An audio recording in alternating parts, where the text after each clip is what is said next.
Long ago, 38 million years ago to be exact, there was a small and rather ugly creature roaming the earth. It spent most of its time in the water using its large, pointed incisors to search for food.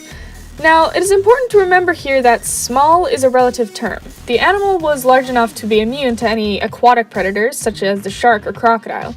It's hard to believe that this guy, the hairy little thing that looks mostly like a hippo or a tapir, grew up to be the majestic creatures we know as elephants today.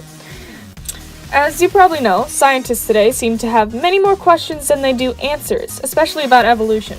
Since we don't know much about physics to travel into the past, we have no real way to know for sure why these creatures moved from the water to the land and grew so large.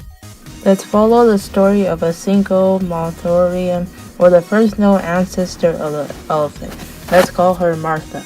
Now, Martha and her neighbors and family lived a quiet, plant-eating life with no worries about silly little sharks or crocodile. She was simply too big. She raised her children in the banks of the water for many years. But everything changed when she spotted something horrible on the horizon of the water. It was a beastly thing, something that we would call a sea monster in today's time. It had red, beady eyes and teeth longer than a table leg. The beast saw the bloated bags of fat sitting there in the water and scoffed at them as they tried desperately to keep it from ruining their brunch. It was only a matter of weeks before these beasts were the kings of the water. The Mothorium had two choices: fight the giant or get out the pool. They chose the latter, as you could probably guess. Now they were safe from the beasts of the water, and the pig-like creatures roamed the earth for a while, scrounging for food wherever they could. However, a problem soon made itself apparent. "Can't we catch a break?" Martha cried. But she knew that nature was a cruel, cruel mistress. They had no defense against the formidable creatures on land, and no way to find food away from the water. That's where the first miraculous aspect of evolution enters our story. A few of the animals had teeth and snouts that were more effective in digging up roots and shrubs than others. Their shovel-like teeth allowed them to eat more and grow stronger. They lived and thrived, while the other creatures with the small, useless incisors had to compete for food. Natural selection had given the creature an edge in the world. This new animal, Platybelodon, was doing pretty decently. Martha's great-great-great-great-great-great-great-great-great-great-grandson had the most beautiful shovel-like teeth of all of his friends and family. He had many children, all of whom inherited his dentistry. However, one more challenge faced the animals. They still had no edge in terms of defense. Saber-toothed tigers wrecked the hayloft on the animals. If only they had sharp teeth like the cats. Wait a minute, that would really work, wouldn't it? Well, luckily, Martha's many great-grandson was the father to a creature that had exactly that. His name was Matthew. He had something different about him since he was born. He was born with a set of long pointed tusks instead of flat shovel-like ones.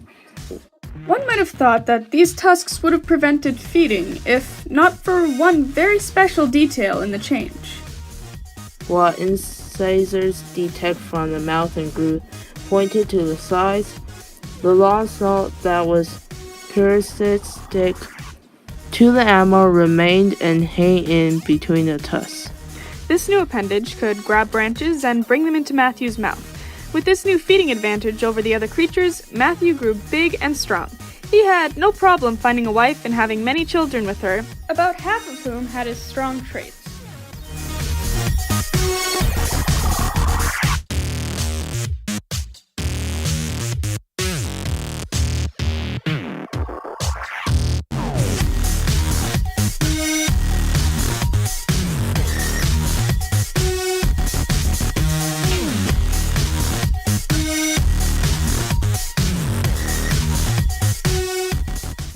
Tooth size is an example of directional selection in a polygenic trait. As teeth that are too small are ineffective in uprooting plants, but teeth that are oversized prevent the food from getting easily into the mouth, they eventually became tusks as they grew larger.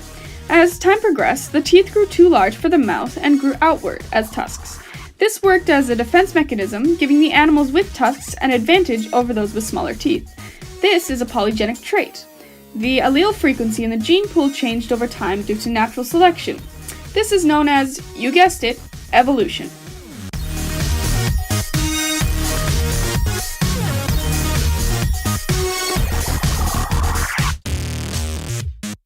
As more and more offspring had tusk-like teeth and passed down these genes, those without the advantage gradually became non-existent, leaving only the tusked animals in the population. Now, we could go on like this, as Matthew existed many generations before today, but that was the essential change that allowed elephants to hold their own in the animal kingdom.